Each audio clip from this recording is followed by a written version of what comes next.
Bay Botanical Garden. Today we're back in the cottage garden and we're going to talk about planting annuals and vegetables today.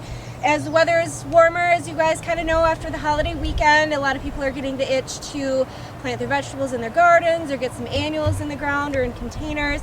You know, now's a pretty good time to do that. I think the danger of frost hopefully has passed. It is Wisconsin after all, but pretty much anything you got the go ahead to get it in the ground. So today I'm going to show you a quick little demo of doing a container garden with some vegetables. You know, a lot of people are really getting the itch to get their vegetables planted, but not everybody has a vegetable garden to grow them in. So a good option for a lot of people, apartment dwellers, condo dwellers, is to do them in containers. So over here, I like to do containers in the cottage garden that mix vegetables and herbs and even sometimes mix some annuals in there. So this little tomato that we have right here is just a little baby, but this is a Red Racer tomato. It's an All-America Selection winner. This is a patio type tomato, so meaning it's determinate and it's going to stay nice and small.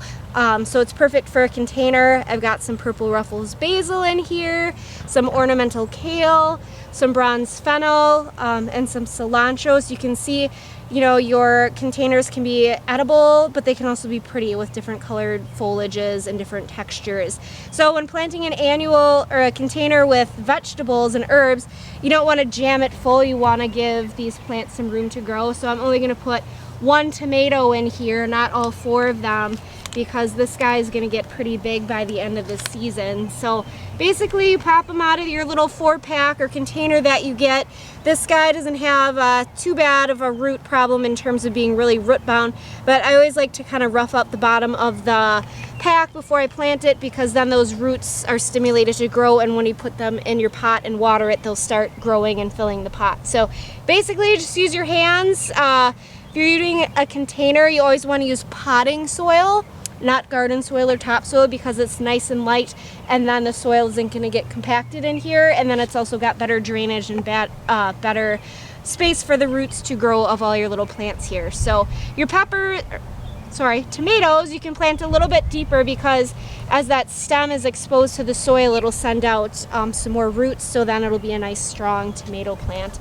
And then you basically just lay your stuff out where you want it to go. I usually put the taller stuff in the back or in the middle, so when it's growing, you know, you can see all your pretty stuff in the front and it doesn't get eaten up by some of the bigger plants. So it's pretty easy here. Just pick what you like to grow or what looks pretty to you and what you're going to eat in your kitchen when you cook, and then that's what you put in your pot. So now that things are starting to open up, you know, you can go out and get your favorite vegetables, herbs, annuals, perennials, everything, and start getting them in the ground. So I'm going to throw this pretty little marigold in here too, just to add a little pop of color, and then it's also a nice pollinator plant, so the bees will come and visit your flower pot, so you can always add those in too. So, you know, you have to step back this summer and take a look at it and see it all nice grown up and big. So once everything's planted, you know, just water it in.